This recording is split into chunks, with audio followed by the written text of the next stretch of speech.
It is the Fantasy Life Show here on Sirius XM Fantasy Sports Radio. I'm Adam Ronis along with Gene Clemens. We are here for the next 2 hours, taking you until noon Eastern, here as we get you set for Week 17 of the NFL season and championship week for most fantasy football leagues. Ani Sridhar and Greg Watkins producing the show today. You can find our work at fantasylife.com. Rankings, projections, our start-sit tool, and a ton of articles to get you through the fantasy football season. Gene, how you doing? How was Christmas yesterday for you?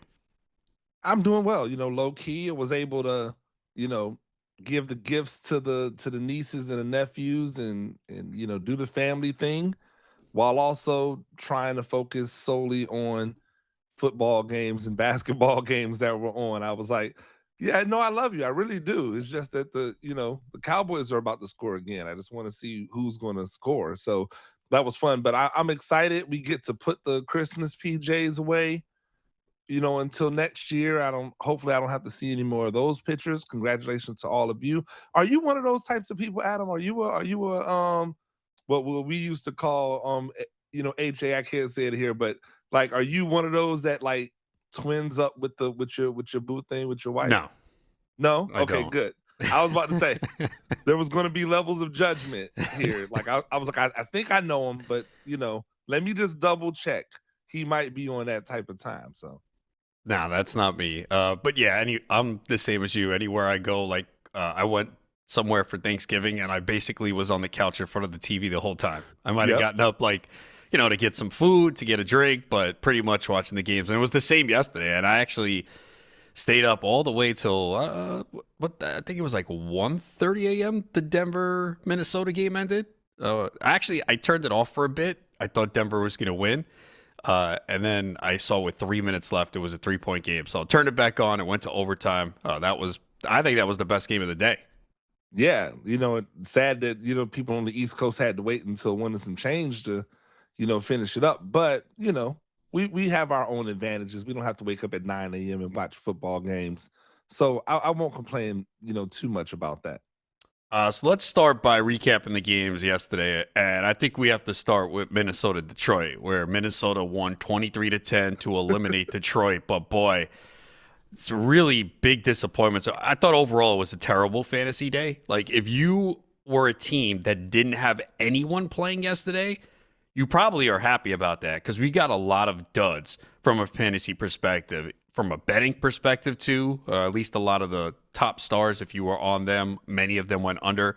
But Jahmyr Gibbs, 17 carries for 41 yards, just 2 catches for 23 yards. This 3-week playoff for Jahmyr Gibbs has been an absolute disappointment considering the season that he's had, right? A lot of people probably went into the playoffs. If they had Jahmyr Gibbs, they said, I have a league winner. And Gibbs, in this 3 weeks, in a PPR league, 9.8, 22.6, and that was really salvaged with all his passing game work because he did nothing on the ground against the Steelers, and 8.4 yesterday. Jahmyr Gibbs might sink a lot of fantasy teams this year, ultimately, with this 3-week playoff performance.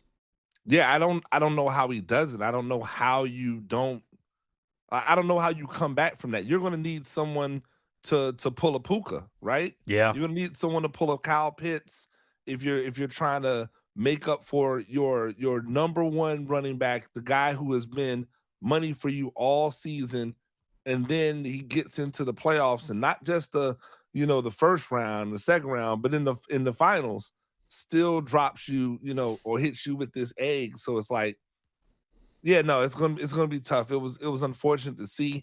I think from a real football standpoint, again, I've been saying it on the Fantasy Life, show on our other channels with Kendall, and I think it bears repeating. There's going to be some difficult talks in that front office about leadership and going forward, because these are wasted windows of opportunity with an offense that is full of Super Bowl championship talent.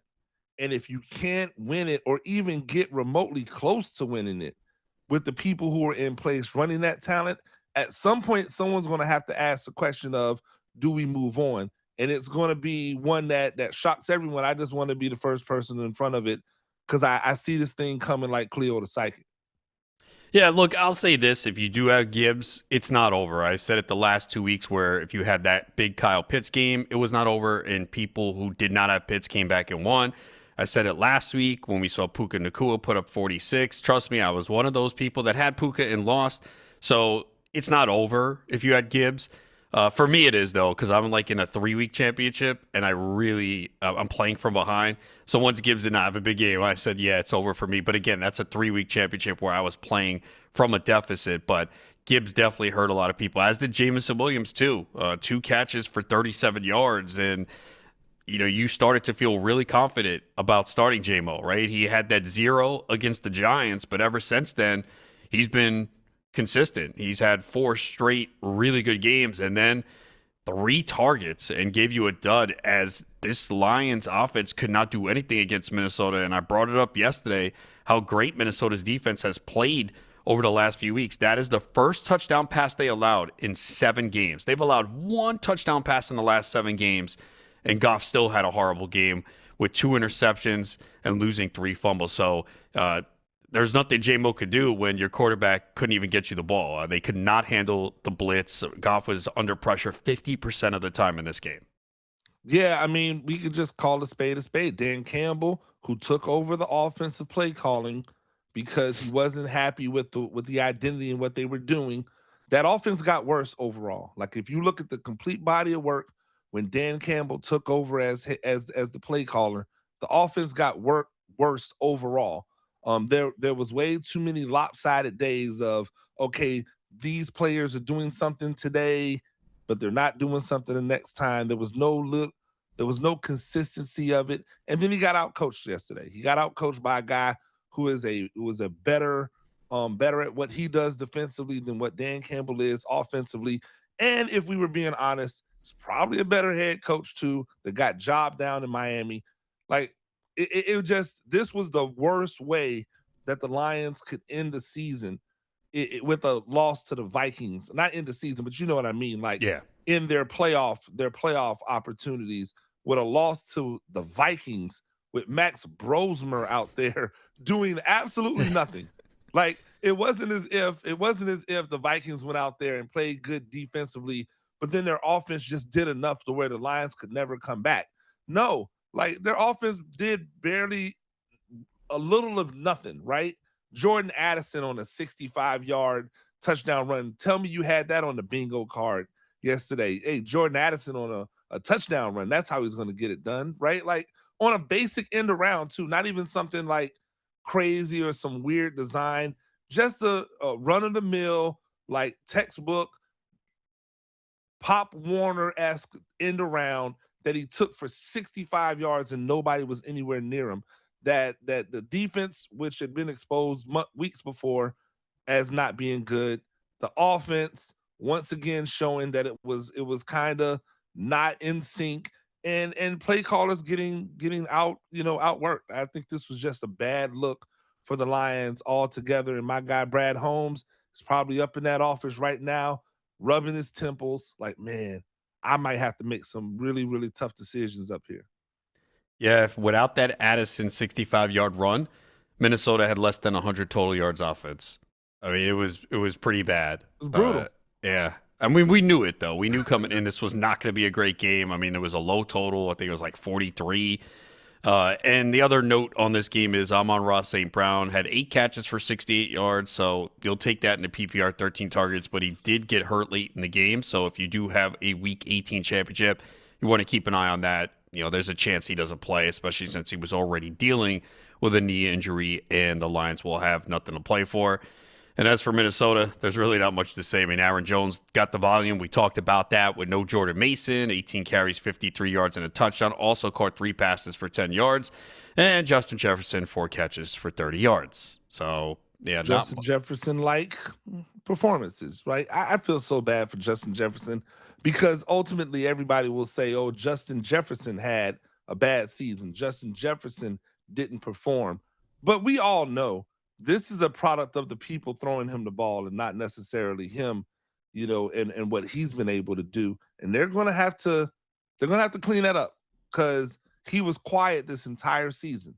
He didn't ruffle the feathers. But in the offseason, he's going to be in a room going, hey, either we're going to get this fixed or you guys got to get me somewhere where I can be effective because I didn't sign up for this. It's gonna become it's gonna become Diggs all over again, right? Like I didn't come here to watch Jordan Addison run for 65-yard touchdown runs on in arounds because we can't throw the ball because you got Max Brosmer out there or JJ McCarthy's out there throwing to everyone but me. Like they're gonna have to figure out how to get this thing taken care of in the offseason.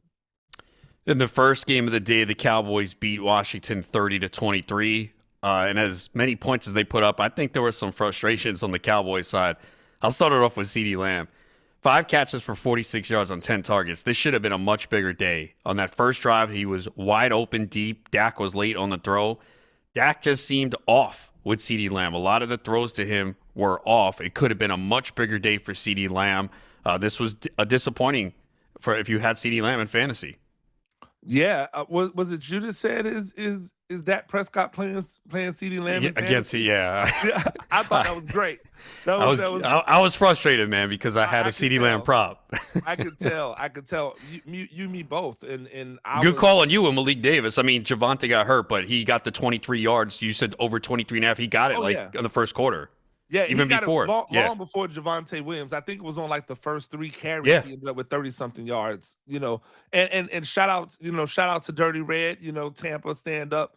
Great to see him get the opportunity and then perform. This wasn't just him kind of like with a ho-hum 100 yards. It's 5.2 yards a carry, and that's 5.2 yards without a 50-yard touchdown run or a 65-yard. This was a legitimate. He was effective running the ball all day, and it was great to see. Even when Hunter Lepke came in, who I love, I've always been a big Hunter Lepke fan. I feel like there's a alternate universe where Hunter Lepke could have been a Mike Allstott-esque type of runner in the NFL. He just hasn't gotten the opportunity. He's been used pretty much primarily as a fullback, H-back, but like I think they have, and this is what I'm saying about the Cowboys. They have so many weapons that you just wonder why they can't put it together more than what they have. It was weird to watch the connection with CeeDee Lamb because clearly they were throwing the ball to him, but a lot of those balls weren't catchable. And see, and that's the thing, man, because like some people were coming at me and they're like, "Oh yeah, he's going against CeeDee. He's got 10 targets." I mean, you're not watching the game then if you're looking at a box score because not every target is the same. And that's why the targets can be misleading sometimes. That's why we're here for the context of the game to watch it. A lot of those passes were uncatchable. Yeah. And I think that's the part, not to toot our own horn, but I think that's the thing you have to like about fantasy life. We have people who go to the stats and they put together these great, these great things that you can use. The utilization report is second to none, shout out to that. But when you add context in it, it gives you the entire picture. And those passes to CeeDee Lamb, if I didn't know any better, some of them I would just be like, yo, Dak and CeeDee, they're beefing. And Dak is like, yeah, I'm going to make sure I throw enough passes towards him that it doesn't look like I'm trying to ice him out, but I'm really icing him out. Like I'm just going to throw this ball at his feet so he gets a target, but he doesn't have a chance to catch the ball. That first pass, literally, he was sitting there waiting. There was no reason for him to hold on to the ball as long as he held on to the ball. CeeDee Lamb beat the defensive back off the line of scrimmage. It was 3 steps, and he was already past the DB. You're supposed to uncrank it right there. He sat there and patted the ball maybe 2-3 times before he finally got it off. And I was like, man, maybe some. At first, I was like, okay, it's early. He just hasn't found his rhythm yet. But that continued the entire game with CeeDee Lamb because you see the ball he threw to Turpin. That ball was thrown perfectly in the perfect spot for him to be able to catch it and continue running. Same with some of those passes he threw to George Pickens, that Pickens was able to just catch it and continue to run on with it. Not the case with CeeDee Lamb. Everything was tough. Yeah, Javonte Williams, 13 carries, 54 yards, and a touchdown, and left with injury. And I did mention this all week that I was worried about it. You know, sometimes people are like, oh, he's off the injury report. He's good. We saw last 2 weeks, Javonte Williams' snaps were down. He was dealing with this shoulder and neck injury. So if you started him, hey, at least you got, 11.4 out of him, better than the people who had Travion Henderson last week and got nothing. But I was definitely worried about him going into this game, and he left early, and we'll see what happens next week if he gives it a go or if he just shuts it down. He is playing for a contract. He's on a one-year deal, so I'm sure he's going to want to be out there, especially with the Giants, but health might hold him back. For Washington, hey, if you started Ja'Cory Krosky-Merritt last minute, it worked out for you. It was basically that 72-yard run that did it, but he scored twice, 11 for 105. With Chris Rodriguez Jr. being a late scratch due to illness. And so it worked out. I did see, I know someone who did put him in the lineup, and that worked out really well for them. Yeah, and shout out to them. The problem that Bill is going to have going forward is that this is how he gets yards. This is how he has a good day. This is why he can't hold Chris Rodriguez off, is because on a run by run basis, he doesn't get you much production. It's him hitting the big home runs on outside play, like on plays where he bounces outside. Never on anything up the middle where he sees a hole, cuts back. So he's really going to have to work on his vision in the offseason, trying to improve and make those corrections, because you will not survive in this NFL just bouncing to the outside every time. You're going to have games like this, and then you're going to have games where you go for 37 yards on 12 carries, because you're going to miss holes because you're trying to bounce it outside all the time. Did you see that start for Deebo Samuel and think, oh boy, he's going to have a huge game today? Because yes. he was trucking people, and I was like, wow, because we were like, yeah, we were bagging on him. Yeah. And then what did he finish with? 2 carries, 25 yards, 2 catches, 68 yards. And this is the Deebo. It was the exact illustration of what we were talking about. What he did was very intricate, and what he did was important to the team. It helped keep the game close. But in fantasy, when you look at it at the end of the day, it's just all right. You got a 10-point day out of him if you're in full point PPR leagues. Like, cool. But that's not what you're going to call home to mom about. Like, that's not something that you're going to go, yeah, he's somebody I want to rely on. And that's exactly what we talked about yesterday with him and what he's able to do as a pass receiver.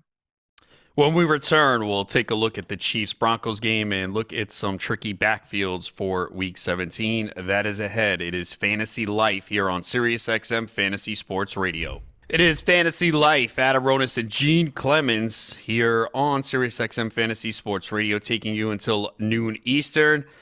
And we don't need to spend much time on the nightcap. Broncos beat the Chiefs 20-13. Broncos doing what they do, a one-possession game, finding a way to win late. But there wasn't much here from a fantasy perspective. If you use Bo Nix, not great. 182, a touchdown and interception. He did rush for 42 yards and a touchdown. So considering the state of the slate, not too bad. RJ Harvey came through with a touchdown late. He had 14 carries for 43 yards, 5 catches for 33 yards and a touchdown. Cortland Sutton disappointed, 4 for 40. And yeah, as usual, spreading the ball out. But Denver gets the win. They're 13-3, holding on to that number 1 seed in a wide open AFC. Yeah, but Bo Nix is a testament to why in fantasy you need a guy who can give you some rushing upside, right? Like, this is why in this league, unless you have one of those guys who for a fact that's going for 250, 260, every single week and multiple touchdowns as a passer, you need a guy who can run it, because 182, a touchdown and an interception, is going to have you tears in your beers, right? But instead, when you add that extra element of rushing and you add those 42 yards and a touchdown, now all of a sudden slap 10 points onto it, and the day looks a lot different. So it just tells you where you should be at in fantasy today, if you haven't already known, right? Like, if it hasn't already been known for years now. you need to be looking at these guys who can really, bolster your day with their rushing upside. And then RJ Harvey had an RJ Harvey like type of day. I think this is just kind of how he is going to be able to be relevant. A decent, some decent yards on the ground, some decent yards receiving. The receptions are going to be great for your PPR, and then throw a touchdown in, and boom, you're up in the upper levels.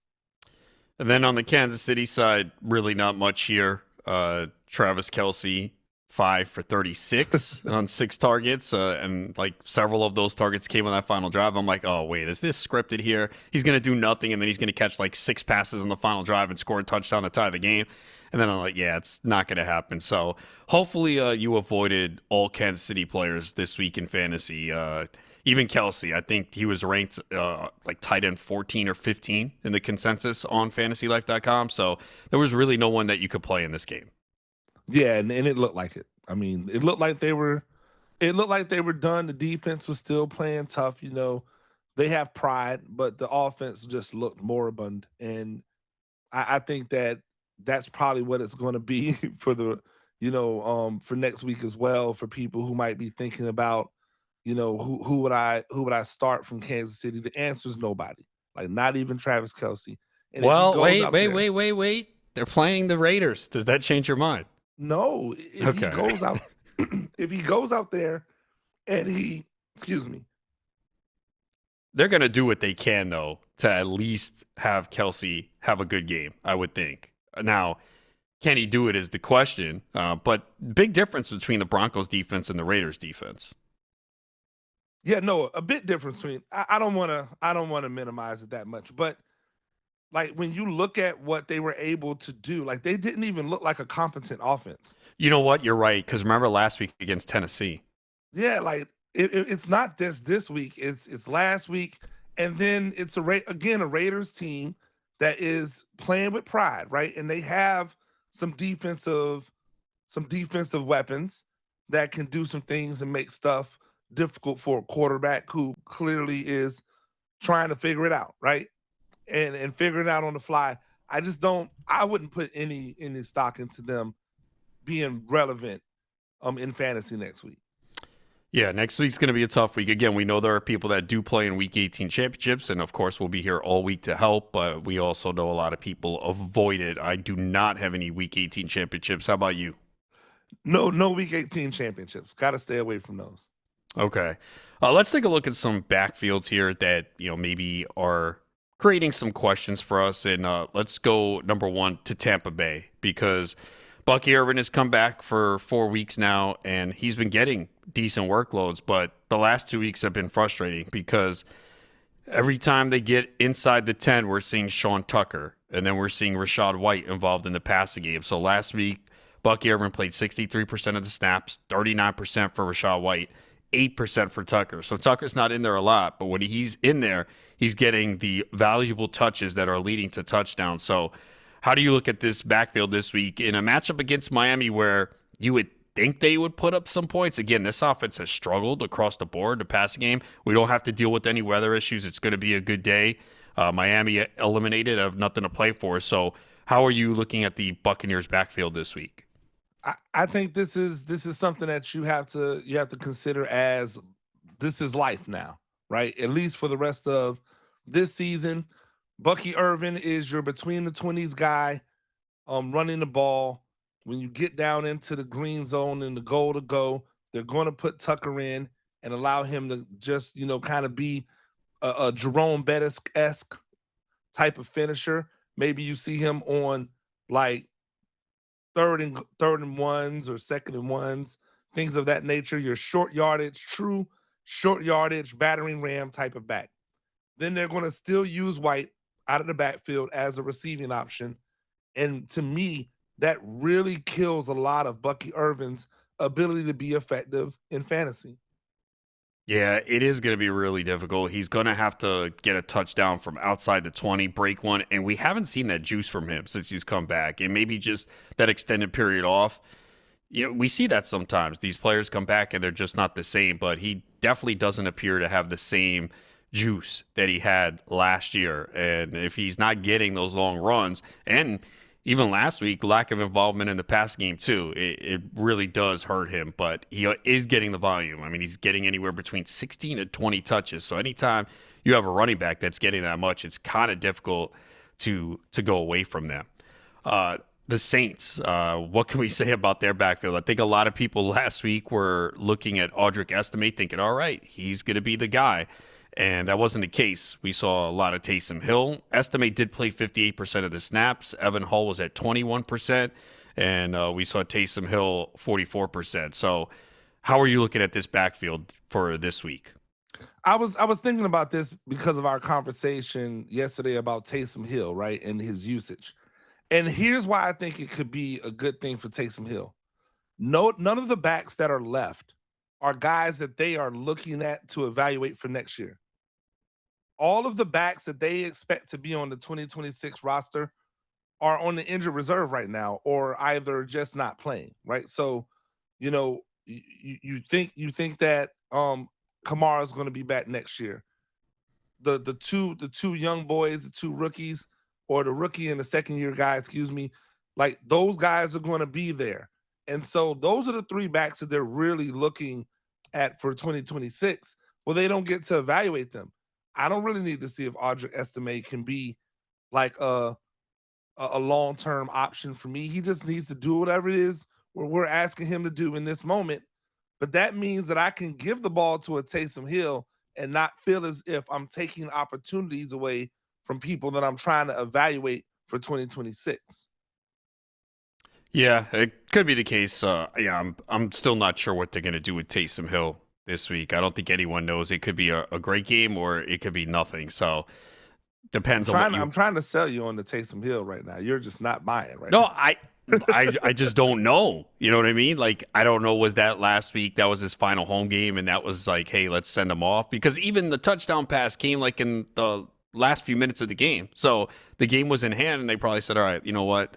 Let's get you a touchdown pass, before you head off and your career comes to an end. So, yeah, I think that's something that we'll be examining further as we get closer to the week, because I do feel some people who are desperate at tight end are going to play Taysom Hill. And again, it'll either be a complete zero or like 1 or 2 points, or it will work out in a big way. I don't think there's any in between.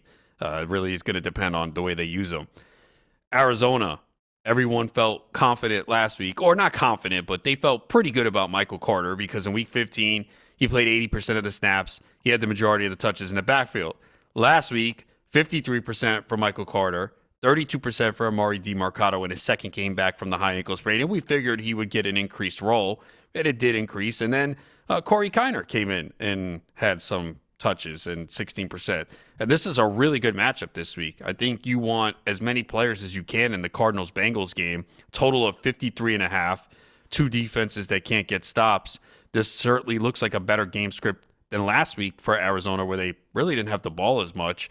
So how are you looking at the backfield this week? Do you feel confident in Michael Carter? No, I don't. And I was one of the ones last week that said, hey, I just don't know, because it feels like every single time he gets the runway, they go, nah, let's add some brand new element that we haven't heard of. And what did? They went out there and gave the ball to a dude that nobody had ever heard of before. So, like, I just feel like there's something about Michael Carter that they're not in love with, or they're not even in like with. They're just like, well, we got to put him out there. Let's put him out there. They want to throw the ball. We saw that again even last week, with them throwing the ball to guys who we hadn't even like seen catch passes most of the season. Like, they want to throw the ball. This is a perfect matchup for them to throw the ball. 50 something points. I'm juicing that up. I'm trying to get as much plus money out of that game as I can possibly get. I think this is a game that goes over 60 points. I think it'll just be, touchdown after touchdown after touchdown, going back and forth with both teams playing against defenses that haven't really shown the ability to stop much on offense. So we'll see how that goes. Yeah, these are the top two teams in most fantasy points allowed to the running back position this year. Bengals are 1, Arizona's number 2. So if you do have to go with Michael Carter, at least it is a good matchup here, and maybe he can catch 4 or 5 passes. The Rams, we've seen Blake Corum heavily involved in this offense lately. The snap counts are not high, but when he's on the field, he's getting the ball. So has Corum made it to where he's a good flex play, or would you even consider him as an RB2 in a desperate situation? I definitely want to get him out on the field. On the field. I mean, in my roster, I think that this is a backfield that is now. I would feel comfortable in calling it a tandem, right? I think that the way in which they've been used, the effectiveness that they've been used, or the effectiveness of how they're being used, I think both guys can be relevant in whether it's a flex or an RB2. I don't care. I just want him in the lineup some type of way.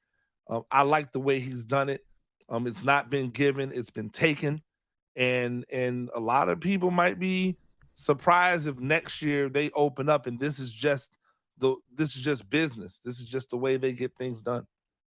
Do you feel the same way about the Bears backfield with DeAndre Swift and Kyle Monungai? I mean, we've seen Monungai get some weeks double-digit carries. The last game, he had 9 for 50 against Green Bay and 3 catches for 43 yards. That's something we really haven't seen from him. He hasn't been heavily involved in the pass game, which is kind of why he's been relying on touchdowns.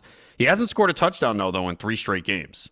Well, I was about to say, at first I was on this as a tandem, but I was cautious because a lot of Manon guy's success relied upon him getting touchdowns, and he's not the sole goal line back, right? And so seeing him start getting involved more in the passing game, as a pass receiver, I think that it makes me a little bit more, um, optimistic about them continuing to have that shared duality in the backfield. When we return, we'll look at some of the biggest questions that we're facing here in Week 17. It is Fantasy Life here on SiriusXM Fantasy Sports Radio. It is Fantasy Life here on SiriusXM Fantasy Sports Radio. Adam Ronis and Gene Clements here until noon Eastern, getting you ready for Week 17, championship week for most fantasy leagues. So you have to make those important decisions. You can't mess up. And especially if you got off to a bad start yesterday, you had some Detroit Lions, maybe you had a CeeDee Lamb, Cortland Sutton. Yeah, it didn't go well, but hey, there's still plenty of games to accumulate points. Got 2 games tomorrow. Don't forget that. Texans Chargers at 4:30 p.m. Eastern, then Ravens Packers at 8. And then, of course, a full slate Sunday, Monday, Rams Falcons to wrap up the week. So let's look at some questions for the week. Number 1, does Emeka Egbuka belong on the bench? Wow. No, I don't think he belongs on the bench. I think he is going through what a lot of rookies go through, right? Just finding their footing within this new structure. Like nothing's been consistent for him at all as a rookie this season. At least in a guy like Ted McMillan's situation, he's just been the one the entire time. But Buka came in, he was going to be like the 3-4, then he was like the 2, then he was the 1, then he was the 1 for a stretch, and he put up phenomenal numbers. And then they started keying in on him, and so then they had to utilize him different, and he wasn't as effective. Then he had the yips a little bit.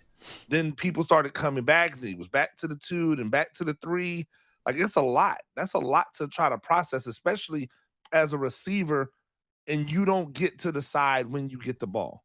You just have to wait for the opportunity and be ready. And so I think he's learning a lot of that stuff in real time.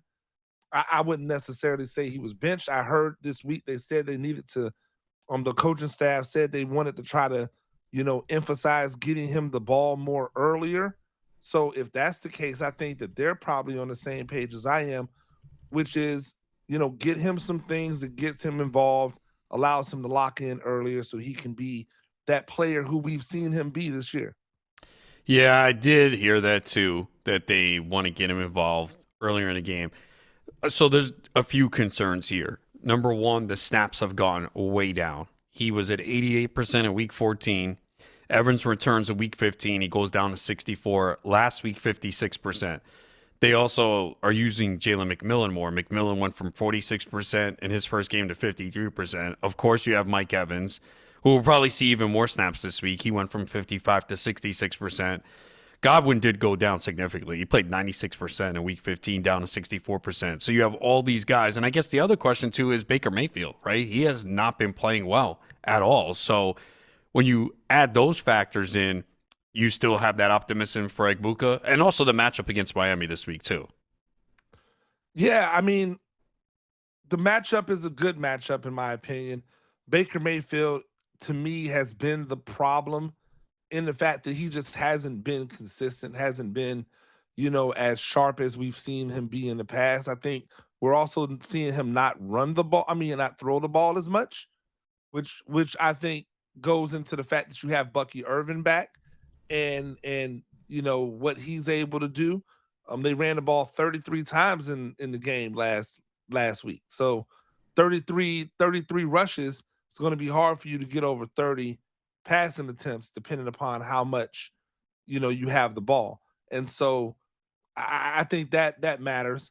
But for me, I just look at Buka and go, well, 2 targets is just not going to be good enough. Like, who are you asking to be successful on 2 targets? He had a catch for 40 yards. I mean, so I'm not saying he's going to catch you for 40 yards every reception, but you got to think that if you gave him more than 2 targets, if you gave him his traditional between 4 and 6, 5 and 7 targets, I think you get a really productive day from, or at least a decently productive day from him, and that's what I'm looking at. For the Bills, does Josh Allen deliver against the Eagles? He's coming off one of his worst games of the season, so hopefully some teams were able to survive that. We've seen from Allen before.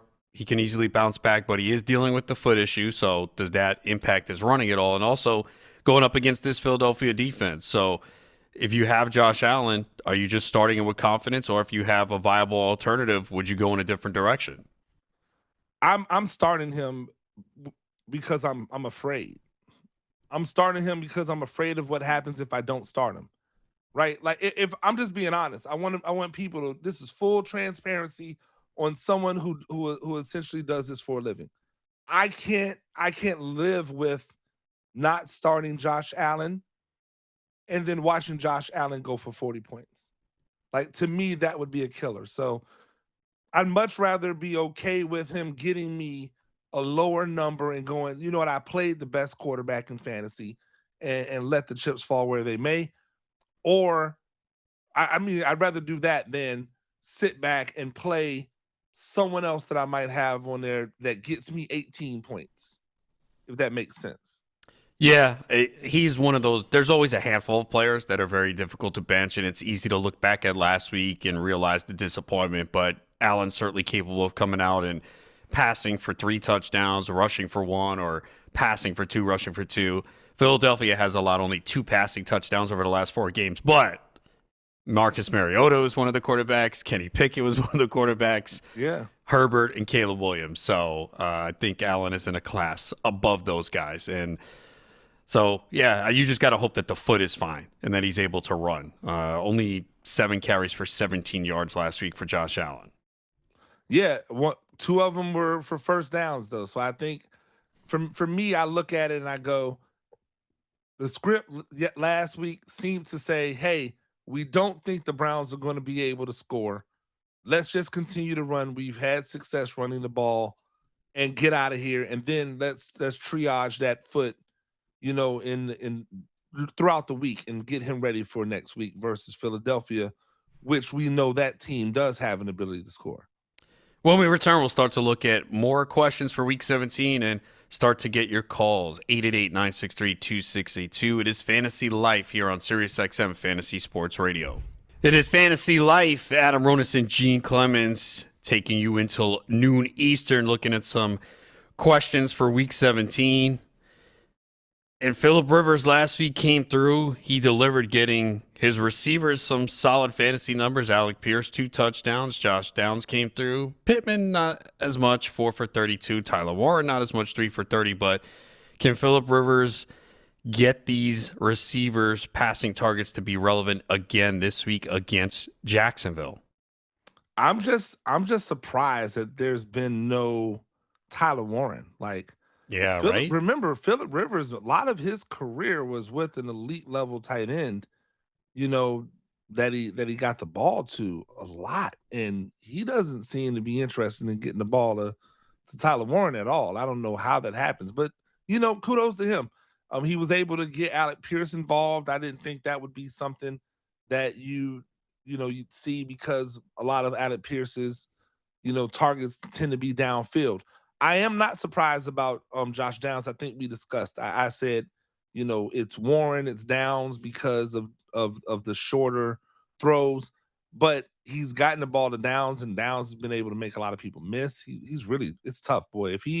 If someone ever featured him like New England used to feature their slot receivers back in those Brady days, it would be trouble for the league because he's really slippery. Like he's really difficult to handle in on the inside in those middle of the field type of pass routes. Like he just knows how to set defenders up and get away. So shout out to him. This defense from Jacksonville has been playing really, really good ball. So I can't say he's going to do exactly that again, but I don't want to just diss Phillip Rivers all day. I think he is still a professional. He didn't forget how to play the position.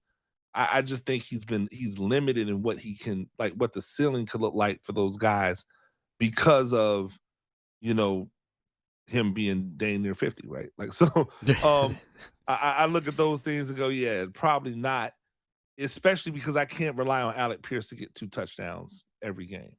Yeah, you mentioned Tyler Warren. He actually tied for the team lead in targets with Josh Downs at 9. It's just there was no connection there, just catching 3. So, yeah, there is not really that rapport there yet. I mean, again, it's understandable. He's been there a couple weeks. They haven't had a lot of time to practice, but it just seems like it's a little bit more smooth with Downs and with Pierce compared to Tyler Warren. Ashton Jeanty disappointed for many weeks, and then last week had a massive game against the Texans. Does Jeanty deliver another big week facing the Giants?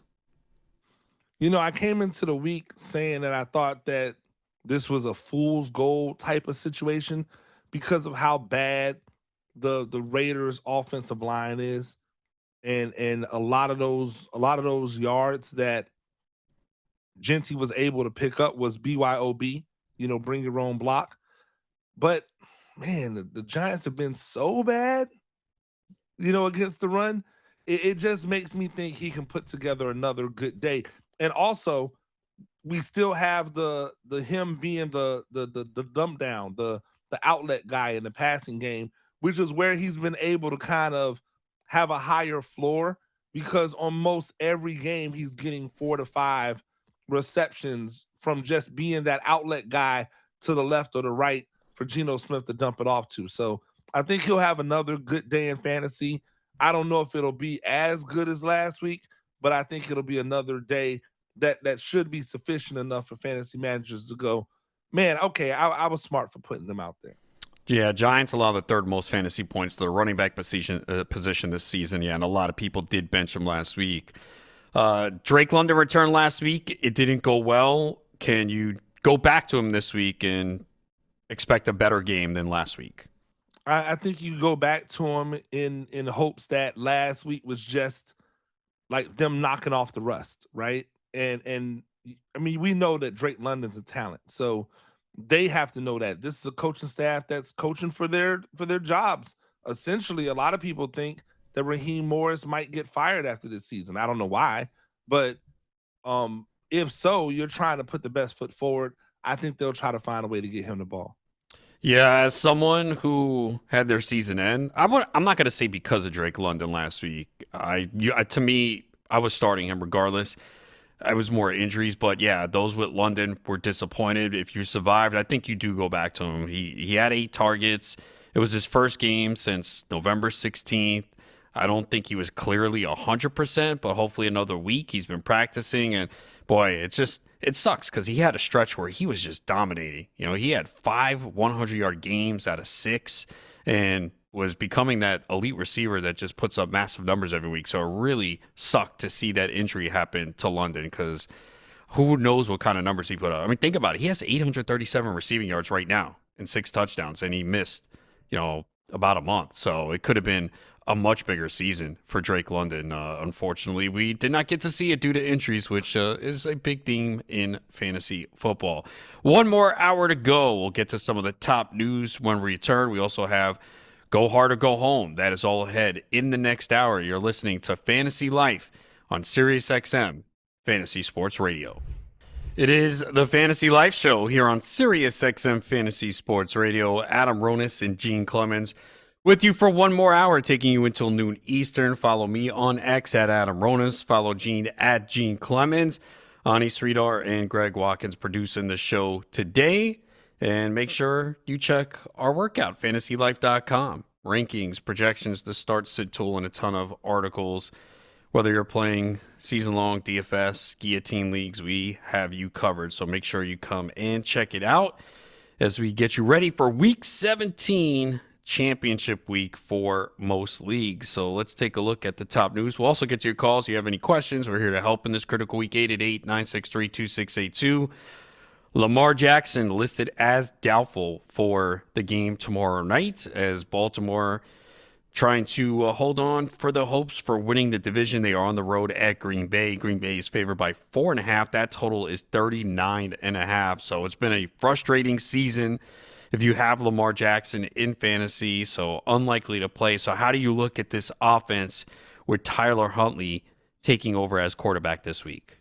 Well, first, let me remind people that if you've never had a muscle contusion, then you don't understand the level of pain you are in constantly. There is no relief for that pain. So all of this idea of, Josh Allen would have played or he's not tough and blah, blah, blah, blah, blah. Stop it. It's in the small of his back. Every single thing that he does is going to be affected by that. It's the worst place you could have possibly had a contusion if you're a football player. I think this, obviously, it brings down the explosiveness of the offense, but I think the offense will operate the way it always operates. And what I will say is, I think that this helps in the fact that they'll lean into Derrick Henry. They've already come out and admitted that they made a mistake, and not playing him after that really great drive that they had where they just jumped on his back and he ran them all the way down. I don't think that they'll do that again. Do they need to play other backs? Obviously, yes. But when it's time, when you need the touchdowns, when you need the drives to keep going, you got to have Derrick Henry in there. And I think that's what we'll see more. The last time Tyler Huntley came in, they leaned into Derrick Henry. And if you remember, that's kind of the stretch of games where he got right in fantasy, because before that it was a little haphazard. And then those weeks where Tyler Huntley was at quarterback, you saw the uptick in carries for Henry, and his subsequent performance improved at that same time. So I expect the same type of game plan versus a defense that has looked very mortal against the running game. Yeah, I have to consider whether I'm going to go with Tyler Huntley in a super flex league. I have really bad quarterbacks, and I picked him up. I'm hoping that I can get that game that he had against Chicago, 186, a touchdown and 53 rushing yards. I would absolutely take that. I don't know. Like you said, though, it's probably going to be a lot of Derrick Henry. I mean, I can't imagine more than 25 pass attempts for Huntley in this game, right? No. Yeah. I think you've got to keep the pass attempts somewhere close to 20, 20 or below. I think you're doing what you need to do in order to win the games. Now, I do think that could be a very productive 20 or below. It could be a 15 for 18 or a 14 for 17 type of day. But I think you want to keep the attempts low and try to, number one, keep the clock moving. Number two, get the ball in the hands of the running backs, most specifically number 22. What does this do for Zay Flowers and the tight ends? Because that's pretty much who you're looking at in the passing game for fantasy. Yeah, I think for for Flowers, it's probably a worse situation because Flowers is kind of the guy that when you start scrambling, he's the one that'll find the opening and make a play for you. But also, man, Zay Flowers has been kind of the gift and the curse, right? Like over the last few years, there have been pivotal moments in the Ravens season where Zay Flowers has done great things coupled with like something boneheaded or something that just like you're like, oh my, what are you doing? Like last week, for him to, I know he's trying to make a play, but for you to not be mindful that people are running up behind you when you're trying to stop on a dime and make people in front of you miss, it's just not a lot of awareness. And that's been a lot of what he's had to deal with as a receiver. So I think it'll hurt for him. More the tight ends, I see them getting more leaned on with this offense, play action, get the ball out of your hands quickly. I think those guys will be more in play than Zay Flowers will be. Josh Jacobs is off the injury report. Usually when we see that, we're like, all right, good to go. We're going to start that player. We know Jacobs is not healthy, fighting through this knee issue. But when you see that, do you go, well, last week he didn't practice at all, so maybe it wasn't a surprise that he looked as lethargic as he did. And now that he is off the injury report, you just go, hey, I got to go with that, and I'm going to play him. What do you do with Jacobs? I mean, I think you just hit the nail on the head. Last week, he didn't practice at all. Yesterday, he was limited in practice. Today, he's off the practice, off the injury report. So to me, that goes, all right, well, let's fire it up. It also means that last week they probably shouldn't have played him. And Yeah. and he would be even better this week. So from that standpoint, I think they kind of missed the boat. But I expect him to be full go. If he's not on the injury report, he's not fool's gold. Like he's planning on being out there and most likely being effective. Yeah, and as far as the quarterback for Green Bay, Jordan Love and Malik Willis, both listed as questionable. So Love, it sounds like he go. I think he still needs to clear concussion protocol, though. That's the biggest thing. And that game was last Saturday, but he was practicing, so it sounds like he can go. So still waiting on that.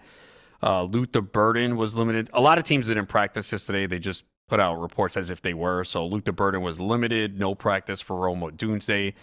Just sucks that game is Sunday night. I hope we get some word on Luther Burden by Sunday morning. Because I would like to play him in this matchup here against the 49ers. You know, that's the one thing with these Sunday night games. In the same game, we talked about it all week. George Kittle, he was listed as no practice yesterday.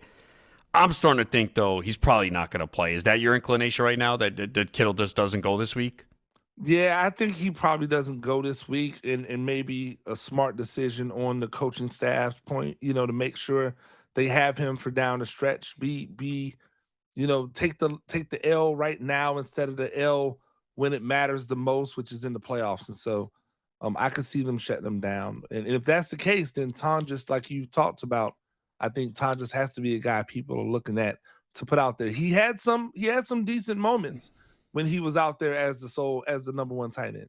Yeah, it would be a little better for Tonjes too if Pearsall was out, so he was limited, so he could return. But this offense is clicking right now. And again, the tough part with Kittle is he is that top tier tight end that you want to wait, but we might get news before then that he is out. I know Shanahan said he has a chance to play. I don't know about that. But again, we'll have to see what the practice situation is today. Clearly, if he doesn't go today, then that's a strong indication that he'll be out. But people have to make that tough decision. You hope it's made for you. You don't want that dreaded game time decision. And now you have to wait there till Sunday night. Because again, on the other side, you have Colston Loveland, probably rostered in a lot of leagues. And then you have Kyle Pitts on Monday night, and he's obviously on every team. And then the Rams, maybe Colby Parkinson, Terrence Ferguson, assuming Devontae Adams is out again, and he probably is. There's a report that he'll probably be shut down for the regular season, which makes sense. They just need him for the playoffs. So that's the tricky part with Kittle if you want to wait. But we might get news, I think, today or tomorrow that he could be out. Dalton Kincaid, no practice. I mean, I don't see how you can play him right now. This guy clearly is not healthy. He's been dealing with this knee issue. They put him out there. and he doesn't run 50% of the routes most weeks. And I know tight end can be a tough position right now, but Kincaid's been real quiet, and I think this injury is a real problem for him. Yeah, and at some point, I mean, they're gonna have to decide. Like, hey, this guy, we want him to be a part of our offense every time he's out there. He seems like he does good things, but the best ability is availability. And so if you're not out there, then you can't help us. Dawson Knox might be a guy if you're looking for a replacement. Um, we've seen him get some targets. He had a touchdown he dropped last week against the Browns. I don't think that'll stop them from going back to him again if he's the guy that's out there, because again, Josh Allen needs someone to throw the ball to. So Yeah, it definitely does. And we did see last week Knox play 68% of the snaps. Jackson Hawes played 64%. Kincaid just 38%. So it's been a problem for Kincaid staying on the field and battling through injuries.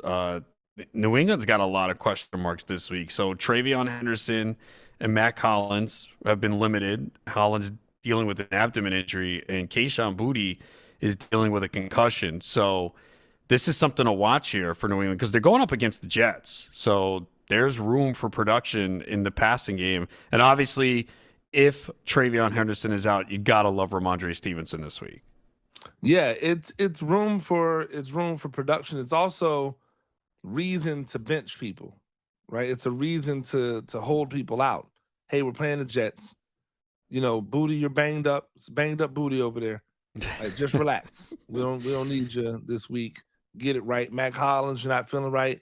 We'll go to some of these guys who are on the practice squad, give them a chance to prove, that they can be, that they can be serviceable guys just in case.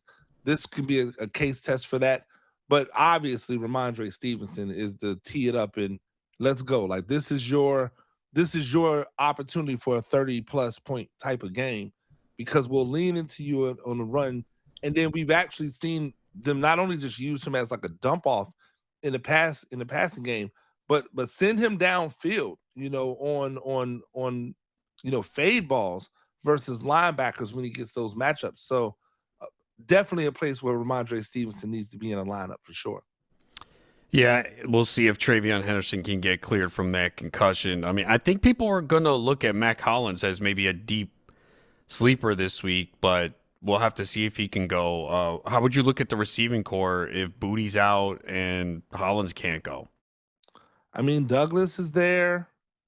I would be willing to put Pop Douglas out there.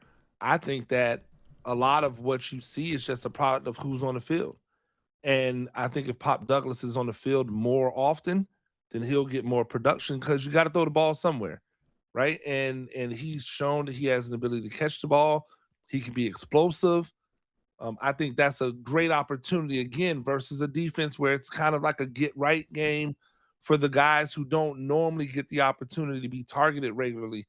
I think he could have a lot of success if those other two guys are out. Yeah, we have to see if he plays too. He was out last week with a hamstring injury. He's been limited in practice. So New England, a little banged up at the receiver position. So would that make maybe Hunter Henry more appealing in this matchup against the Jets? It would definitely make him more appealing if he's not already appealing to fantasy managers. I don't know how much he's out there to be had. He's probably on somebody's roster somewhere. But if he's on your roster and you're not playing him, I think if all of those guys are out, if those three receivers are out, then you may jump Hunter Henry over whomever has been your tight end one this year. Maybe even think about possibly putting him into a flex position if your bench is a little lacking, because he's going to get targeted if those guys are out, all those guys are out. So let me ask you about Drake May, because someone voiced their concern to me yesterday when they were trying to make a start-sit decision. And fantasy players do think like this. New England's favored by 13.5. So, well, what if New England jumps out to a big lead and they shut Drake May down, or they limit him, or he doesn't play much in the fourth quarter? Is that something you look at in this situation here, and especially with some of the injuries they have? No, I don't look at it as they shut him down. Do I look at it as they probably get a little bit more conservative, yeah. But if they jump out to a big lead, how do you think they're jumping out to the big lead? That's what I always tell people, right? It's probably because Drake May has put on a performance, right? If he's looked bad and they jump out to a big lead, then guess what they're going to do? They're going to spend the rest of the game trying to get him to look better, which means that you could backdoor yourself into a good Drake May day. I think there's no reason to ever we over exaggerate the sit him down stuff, right? Because that normally comes in the fourth quarter. And in the fourth quarter, if you're winning, you're normally running the game out anyway. So if he's not out there or if he's handing it off, is no real big difference. I think the first 3 quarters will give you the indication of everything you need. Like if Jacksonville had shut down Trevor Lawrence in the fourth quarter, he still puts up massive amounts of points in fantasy. Yeah, I'm sure this person is looking at the first matchup. So New England won 27-14. May had 281 passing yards and a touchdown and 4 carries for 2 yards. So it wasn't a big fantasy day. I will say that was a Thursday game, though. So a Thursday game, short rest, divisional game, those things happen. So, and Drake May, the odds have dropped, but still maybe in that MVP push. But looks like Stafford has opened up a sizable lead as the odds have grown more in his favor for that MVP award this season. Stafford's never won an MVP, right? No, right? I don't think he has. I think that's the push, the old man, getting the old man an MVP. But if you were really thinking about it, just unbiased against like who and what their trajectory is, how can it not be Drake May? They were absolutely terrible last year. Like they were abysmal last year. And now they're the best team or one of the best teams in the AFC, one of the best teams in the NFL. Like to me, that should say a lot. I know that, I know that Stafford's putting up really good numbers, but it's not like he's putting up numbers we've never seen before, right? Like we've seen that show. I think that what the impact that May has had in his ascent should, if everything was equal in a vacuum, should put him above the storyline that is Matthew Stafford at his age, doing what he's doing, never having won an MVP. But I think his is more, not all storyline, but I think his storyline is better because of the amount of tenure he has in the NFL. Yeah, I mean, the numbers Stafford has put up this year, 40 touchdowns and 5 interceptions. And I guess playing, I don't know if the conference comes into play. Also, you know this, you see it in all sports. Drake May's in his second year. So I think it's wrong, but they'll go, yeah, he's in his second year, so you got to earn it. I disagree with that. I think if you put up the numbers and you're in, what does it matter? Exactly. Because they do this with the NBA MVP a lot. You see it.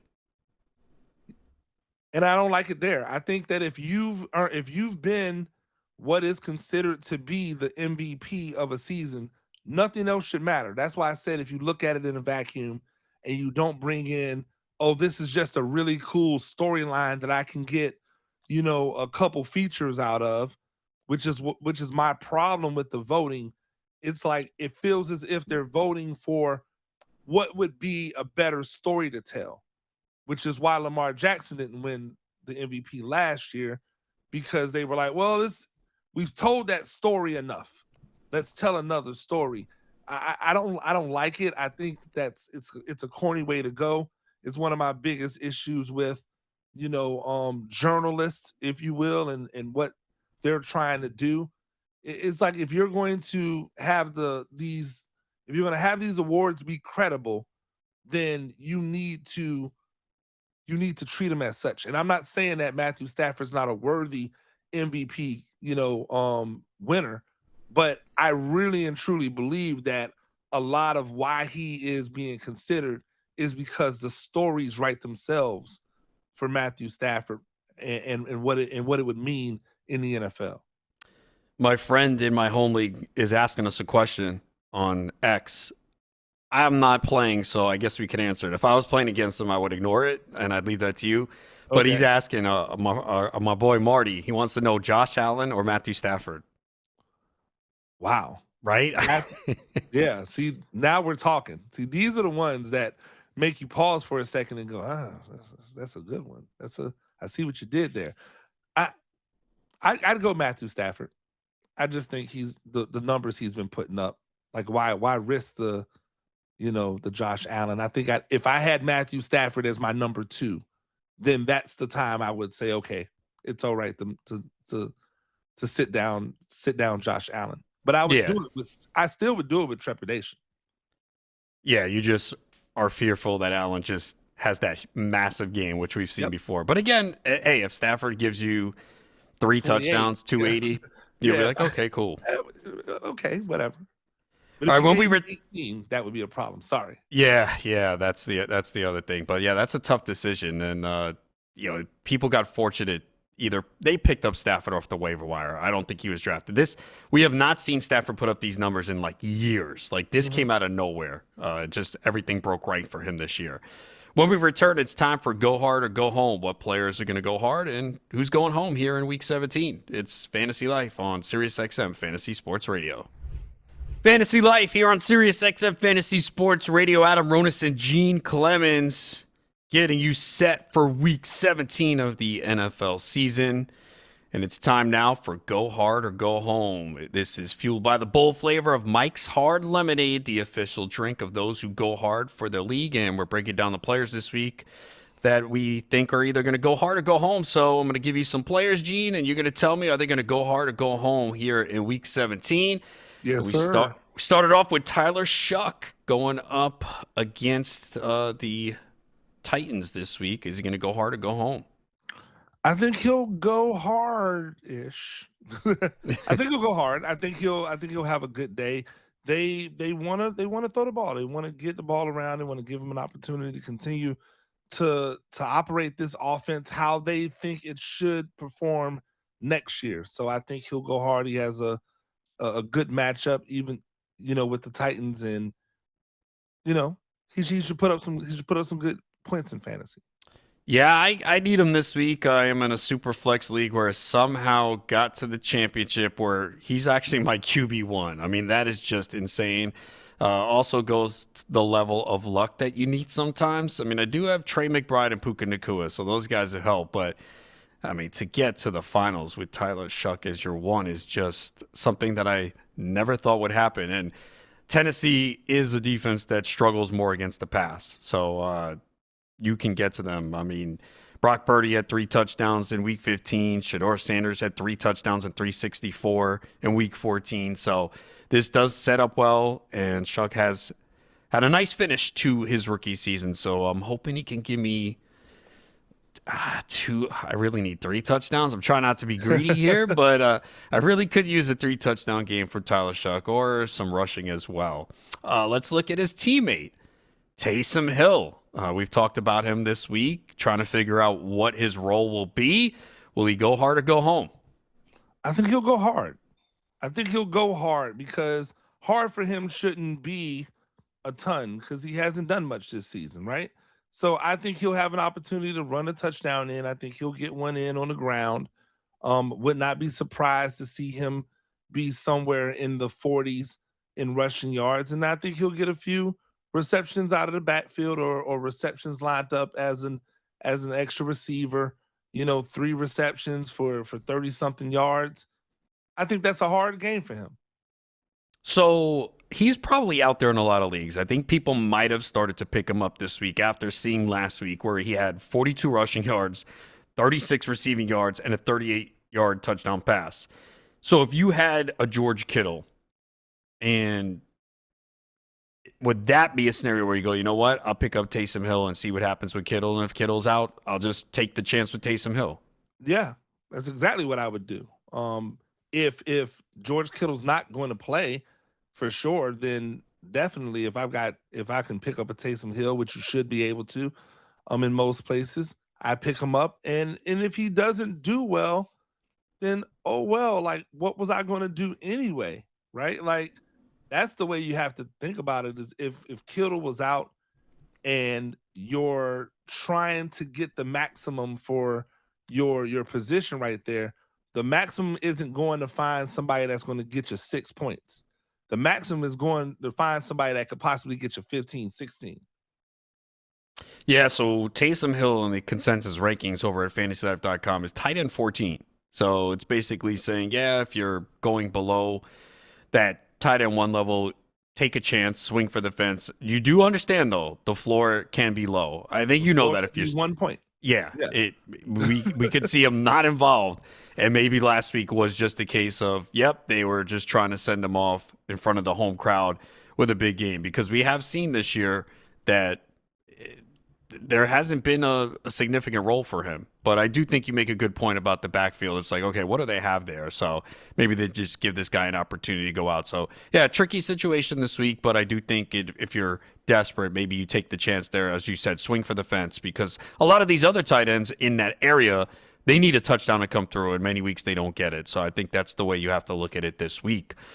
Jacoby Myers, average game last week, obviously going up against that tough matchup in Denver. Jacoby Myers this week, go hard or go home. I'm gonna say go hard. I think that I like this matchup.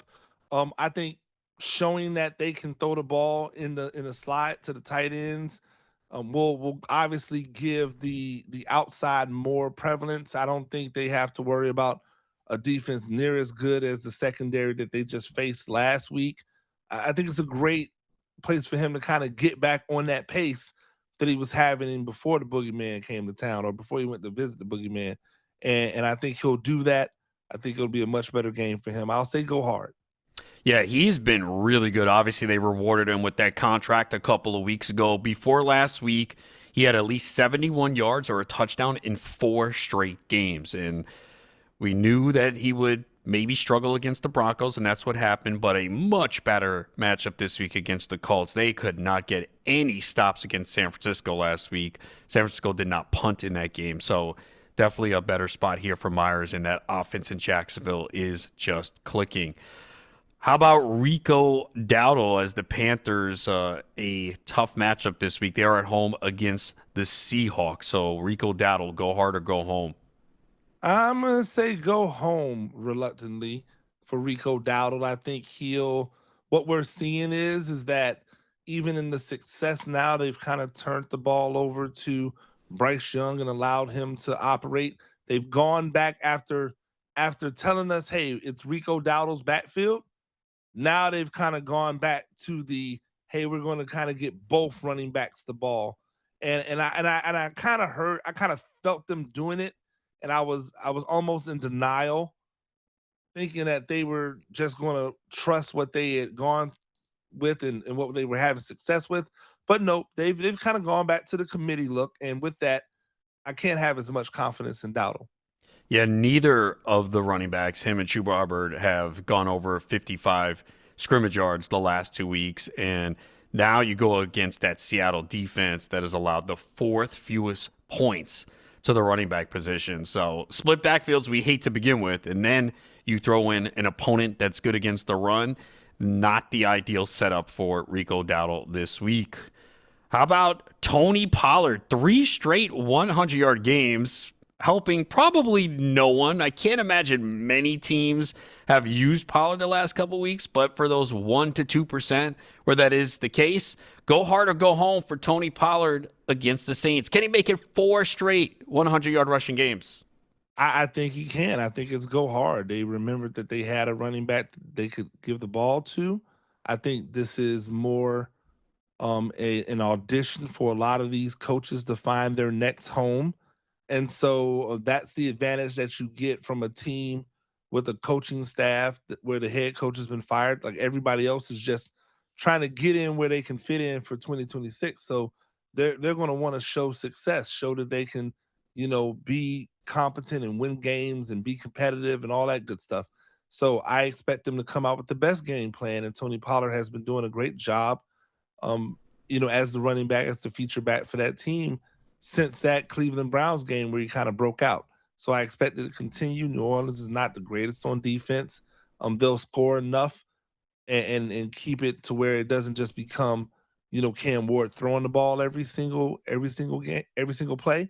So with that, I like Pollard. I think he goes hard here. Where has this come from? Because like he has really been quiet. I mean, before this stretch of 100-yard games, he had 18, 44, 56, 22, 20, 60 rushing yards. Like we weren't even considering him. No one was asking any questions about Tony Pollard. And then all of a sudden, 161, 104, 102. Like what? Where did this come from? I'm not sure. I don't know if I can pinpoint where it came from or how we came about it, but it just feels as if there was a um what's the word I'm looking for? Like a reinvestment in the running game.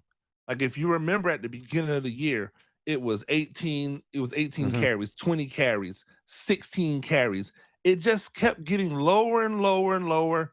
New England was that kind of the base where it was only 6 carries, and then it was 10 and 11 as they were trying to kind of do more things and put the ball in the hands of Cam Ward more and get him more experience.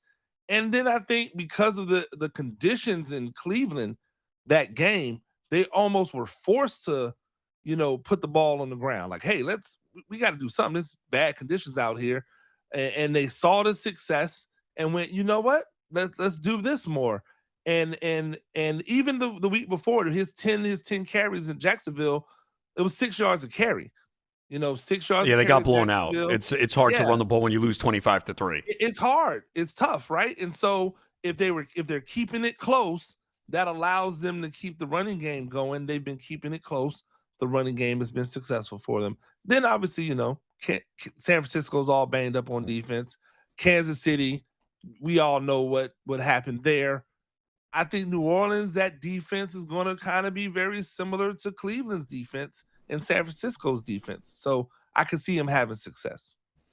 Jalen Waddle this week, coming off a game where he had 3 catches for 52 yards and 7 targets, gets a matchup against the Tampa defense that's struggling, but concerns with the quarterback. So go hard or go home for Jalen Waddle this week. Go home because like who cares if the Tampa Bay defense is struggling? They played the Cincinnati Bengals. So I mean, if you play Cincinnati, you can't get it popping. What makes me feel good about the fact that you're playing Tampa and you're going to get it popping? Like I don't think that's a correlation. So, yeah, I'd say go home. Didn't like what I saw from the passing game. Probably surprised by those numbers for him. But yeah, I'm not putting any stock in him having a great game just because they're playing against the Bucks. Dallas Goedert going up against the Bills. They've allowed the second fewest fantasy points to tight ends this year. They held Fannin last week to 4 for 34. He did find the end zone, but go hard or go home for Dallas Goedert.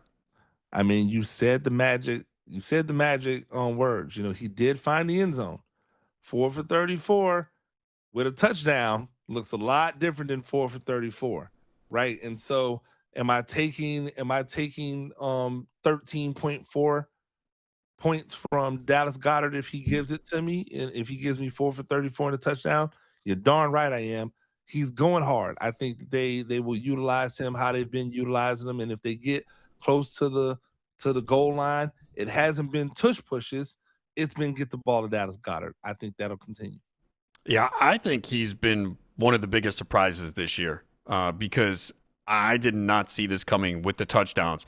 He never had more than 5 touchdowns in a season, and that was back in 2019 in his second year in the league. He's got 10. So, yeah. The rest They've of his come in bunches. They've come in bunches too. Well, he did say he liked this offense in the offseason, and I guess I should have listened closely. I mean, I only drafted him one league, in full disclosure. It's because I didn't want him. I was like, yeah, he's the best tight end left. I waited on my second tight end for a while, and everyone else passed on him too. I said, all right, fine, I'll take Goddard. And obviously he's been great this year, a career high 10 touchdowns. So, like you said, they've been using him a lot at the goal line, and they've been featuring him. So, I don't think it will continue next year. We'll see that now. When you have 10 touchdowns and 57 receptions, one for every 5.7 receptions. Yeah, simple math tells you more than likely going to regress next season. So just keep that in mind for next year. When we return, we'll take a look at some of the players that stand out in the Week 17 consensus rankings. That is ahead. That was this wraps up this week's Go Hard or Go Home, brought to you by Mike's Hard Lemonade, because playing it safe is how you end up watching the playoffs from the couch. We'll return looking at some of those Week 17 rankings. It is Fantasy Life on Sirius XM Fantasy Sports Radio. If you call yourself a sports fan, you gotta have Xfinity. All the games, all in one place. Here's what you get when you watch sports with Xfinity. Sports Zone, every pro football game and over 1,000 college games. Highlights and alerts, all in one place. Multi-view, being up to 4 stadiums at once. Xfinity Fan View, live scores, odds, and stats, all in one place, personalized to you. Enhanced 4K, Xfinity Enhanced 4K, simply stunning. Voice remote, just say football. Imagine all your football, all in one place, easy. Learn more at Xfinity.com. Restrictions apply. New residential customers only. Taxes and fees extra and subject to change. Speaking of change, Gene, this week, Jacoby Brissett, the consensus QB9, coming off his worst game of the season.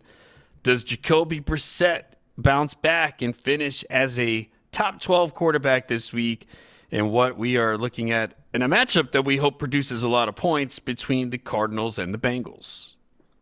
Yeah, it's interesting. I was thinking about him as QB9, right? And trying to think to myself, like, is QB9 actually where he should be this week? So you think he should be higher, is what you're saying? I think he should be higher this week. Okay, so let's look at these quarterbacks and see who you would start him over. So Drake May or Brissett? May versus the Jets. Brissett. I'll go Brissett. Okay. Josh Allen or Brissett? Josh Allen. Joe Burrow or Brissett? Joe Burrow. All right. Dak already played. You probably would have went Dak anyway, right? I would have went Dak. He's been balling. Stafford or Brissett? Stafford. Lawrence or Brissett? Ooh, that would be the one, because Lawrence has been so good. I guess I'd ride to the hot hand. Maybe he is right. I mean, we're getting close to. Then Purdy or Brissett? Brissett. Really? Yeah. Purdy's been balling, man. He gets the. I don't know. Balling. That's close. I mean, tight end is questionable. The Kittle, the Kittle one is something. Like, okay. No, if you're talking about a questionable Kittle, you may not have Pearsall as well. I don't know. They'll just throw to McCaffrey 12 times. Yeah, that's true. People do that. Jalen Hurts or Brissett? Brissett. Okay, so you probably have him a couple spots higher. You probably have him like 7. Maybe not as egregious as I made it sound, but like I just feel like because of what he does and what they do and the team they're going up against, especially, I think he could end up as QB1 this week. Like that's how crazy it is because of the matchup. The Bengals have nothing else to do with this season except score touchdowns. Like they don't have anything else to play for. They're just out there trying to make sure all of their people get what they need in order to remain where they are in the pantheon of receivers and backs, right? So that's it. So it's going to be touchdowns being thrown at Arizona. It's going to be touchdowns being thrown at Cincinnati. I just think that's a day for him to have one of those, 50 attempt days. And if he does, it'll probably be 300 and some odd yards and multiple touchdowns. Like it could be a really good day for him. Yeah. So if Pearsall is out and Kittle's out, would Kendrick Bourne come into the equation this week? See, I don't know, because I haven't seen Bourne and Juwan Jennings be good together. I've only seen Bourne go off, or I've seen Juwan Jennings go off.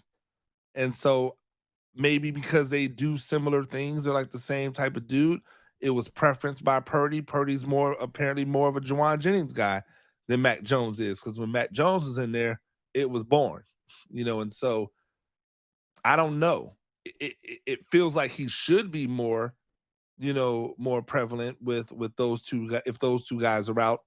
But I just don't know how they're going to play those dudes together, and what the thought process of Purdy will be in that case. Does he lean into throwing the Bourne, or like you said, does he just throw to Christian McCaffrey 17 times and call it a day? Yeah, Zay Flowers at wide receiver 16. It seems high, but man, when you start to look at some of these receivers, like in the 20s, there are so many question marks this week. Yeah, I think that's why Zay Flowers continues to, and I mean, Zay Flowers is extremely talented, right? So that's also the thing. He has all the talent. We see him make remarkable plays almost every single week. We just also see him do some bonehead things and drop the ball in inopportune times, or get have fumbles or whatever it might be. When we return, we'll wrap it up. We'll continue to look at some of the Week 17 rankings. It is Fantasy Life here on Sirius XM Fantasy Sports Radio. Adam Ronis and Gene Clements here on Fantasy Life. Getting you ready for Week 17. Looking at some consensus Week 17 rankings on FantasyLife.com. And Tet McMillan is the wide receiver 16 going up against the Seahawks this week. How do you feel about Tet McMillan in this matchup? It's a tough matchup. Seahawks going to be good. They should apply a lot of pressure with their front, and being able to get to Bryce Young, get him off of his spot. They've thrown the ball a lot to Tet, but sometimes the production doesn't always match the targets. Some of those targets off target. Sometimes it's just Tet not really being able to bring it in, bring those home. So that's a tough matchup for him. Depending upon what my receiving core looks like, I might be looking into some different options. But at this point, you may have no better option to put out there. But it's going to be a tough matchup for him.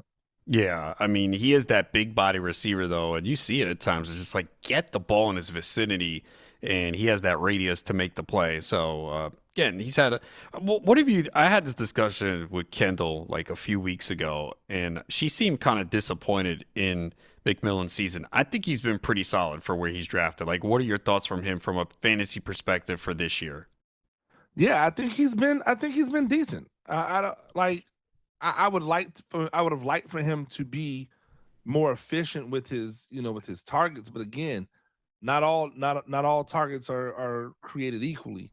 I do think he's going to have to improve on how to get away from defenders, or how to operate with defenders draped on him, right? If he can't get away.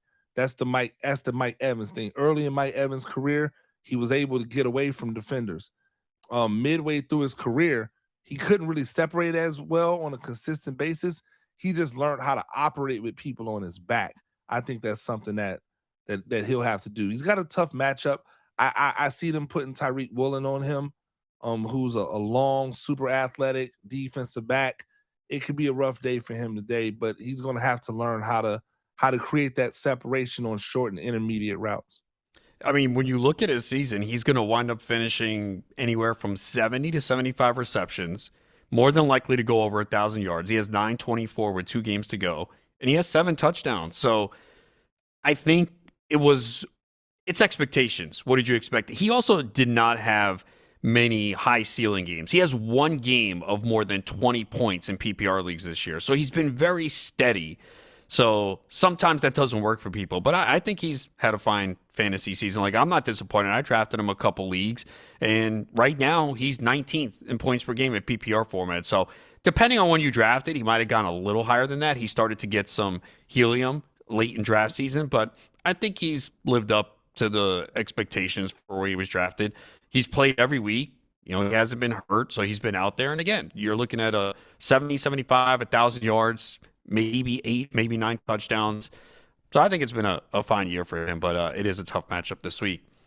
Chris Olave is all the way up to wide receiver 6. We understand why. He's getting the volume. Where were you on Olave before the year? Was he a value to you? Because, a lot of people were scared off. Number one, the history of concussions. Number two, the offense, the quarterback. But where were you on Olave? Because he's turned out to be one of the best values this year.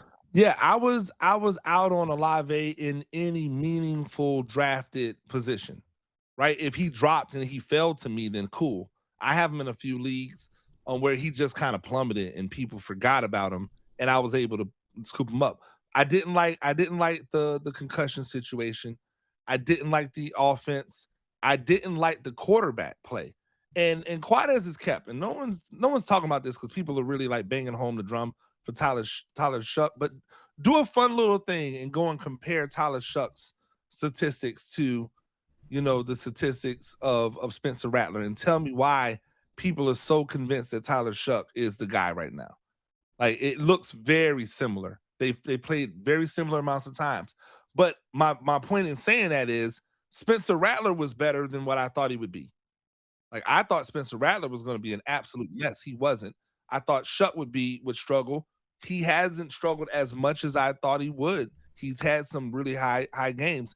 And I didn't think that they would target him as much as they targeted him this year. I think that's been a big part of his success. Yeah, Olave, 145 targets on the season, 92 catches, 1,044 yards, and 8 touchdowns. And really, over the last few weeks, too, massive performances, especially last week. So Olave in a great spot this week. One of the top receivers. Definitely want to get him in and maybe look at his player props. I regret not playing it last week because it was a great matchup and he absolutely crushed it. As did Gene, filling in 3 days in a row. But Gene, we'll be back for 2 days next week. You can catch us next Sunday morning, 7 a.m. Eastern, for those final injury reports, final start sit calls. Appreciate Gene filling in. Again, we'll have more time with him next week. That wraps it up here. I'll be back on this show Monday, 10 a.m. Eastern. Have a great weekend. Good luck in Week 17.